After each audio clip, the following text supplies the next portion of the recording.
So my 1960s cover this week goes in a different direction.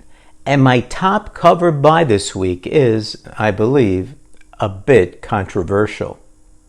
Stay tuned for the video. Anachronic. Hi comic book guys and gals, I'm Joe and welcome to Anachronic Comics.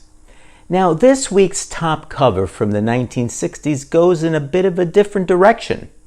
I've been picking DC and Marvel, but this week I've got a Charlton Comics issue for you. From December 1964, Sarge Steel #1 with a cover by Dick Giordano and a story by Joe Gill. The cover is pure 1950s and 1960s detective genre. Charlton comes out with a detective comic book to take advantage of the popularity of detective paperbacks, magazines, and TV shows of the era. Now, I was a reader of some of the paperbacks, like Ellery Queen's Mystery Magazine. Giordano taps into the scene with Sarge Steele's look, the shoulder holster, and handgun, and the Stetson hat that almost all of them used to wear.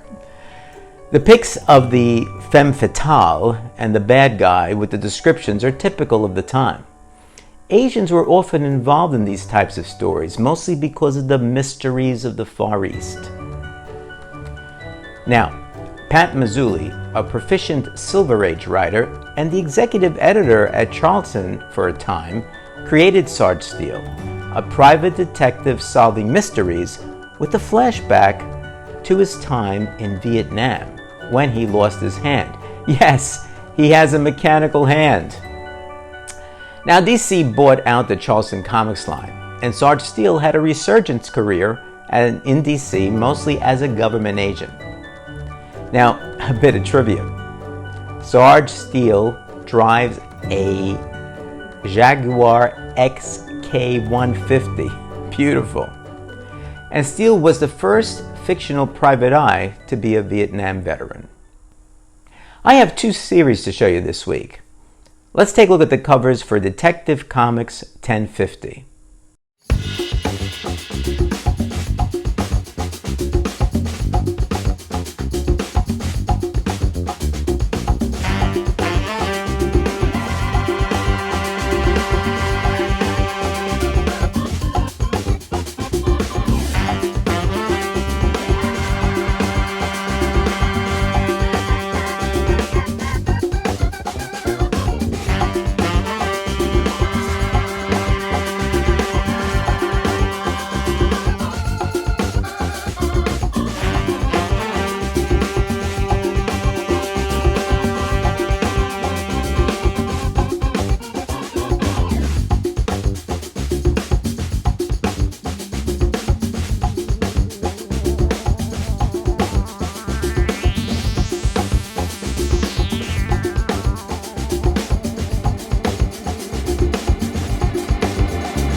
Wow, so many cool Batman covers.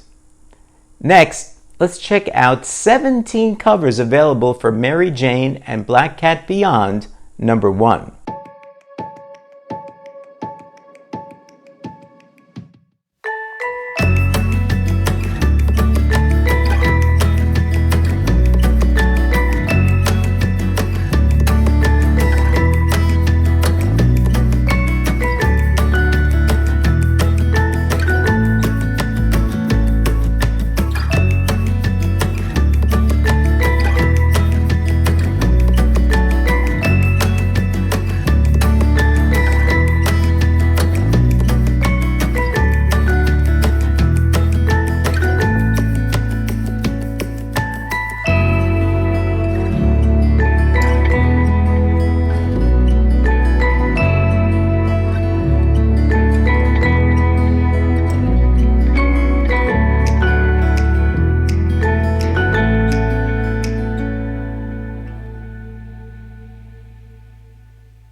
Lots of J. Campbell goodness in there.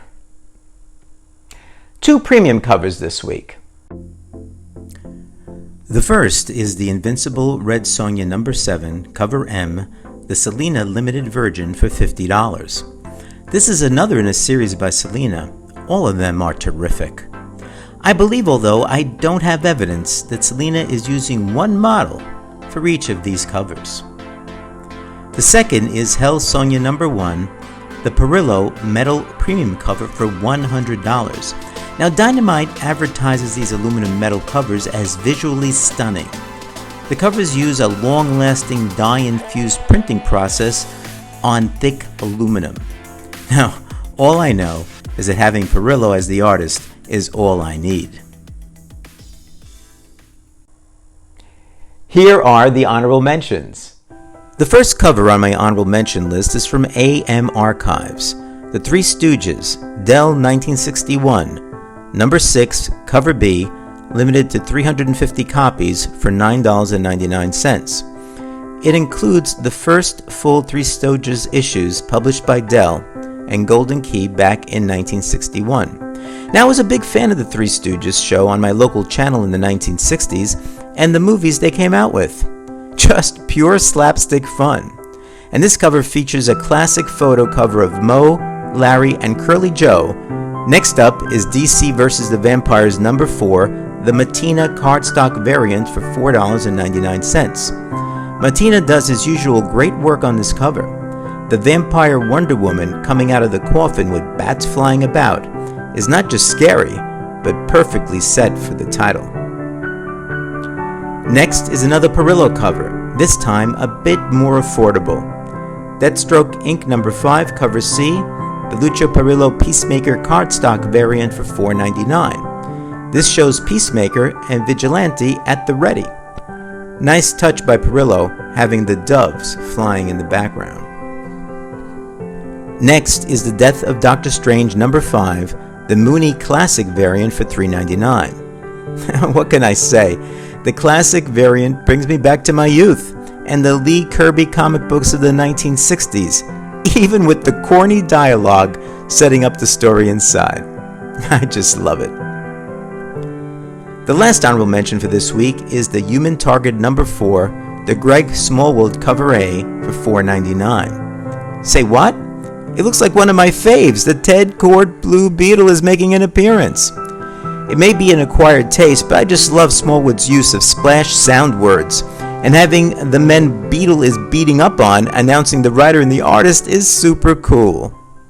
Before we get to the top 5, if you're enjoying this video, please give it a thumbs up and subscribe if you haven't done so already.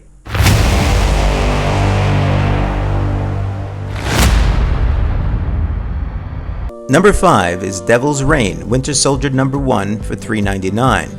The cover A by Felipe Masafera. The massive Kingpin is pouncing on Winter Soldier after discovering him going through some files. The colors, and especially the facial expressions of the characters, is top-notch. Number 4 is a cover from a comic book that I usually dismiss rather quickly, but not this cover. Usagi Yojimbo Lone Golden Kid number 1, the John Jang variant for $3.99 contains reprint stories, but this variant cover by Jang is amazing. Set out as brush strokes on leaf-like paper, uses a technique I've used in some of my drawings, not finishing the ends of a character simply because there's no need to do so. The viewer does that for you. Number 3 is Power Rangers Universe number 2, the cover E by Roald Allen. It's a variant for $4.99. The use of color here, including what I'll call reflective color, makes the cover look like it was painted on glass. A great presentation.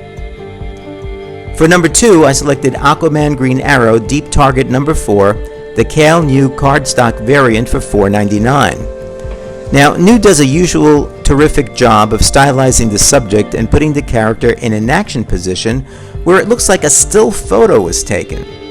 I like the traditional look of Aquaman, and here the artist updates it, providing us with a wonderful interpretation. Finally, my number 1 top cover for New Comic Book Day, January 27, 2022, is Task Force Z number 4, the cover C by Dan Mora.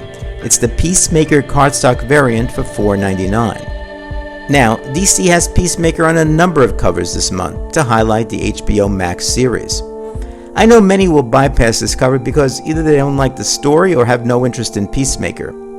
The beauty of this cover is in the portrayal of the character, serious just after shooting his weapon, even pensive about what he just did, in his mind, what he had to do. The pose and expression gives a bit of a Punisher vibe. And remember to leave a comment on whether you would buy any of the covers I picked or any others based solely on the cover art. So many covers, so little cash. Thanks for watching. Click here to see my video on the 5 things DC got right in 2021.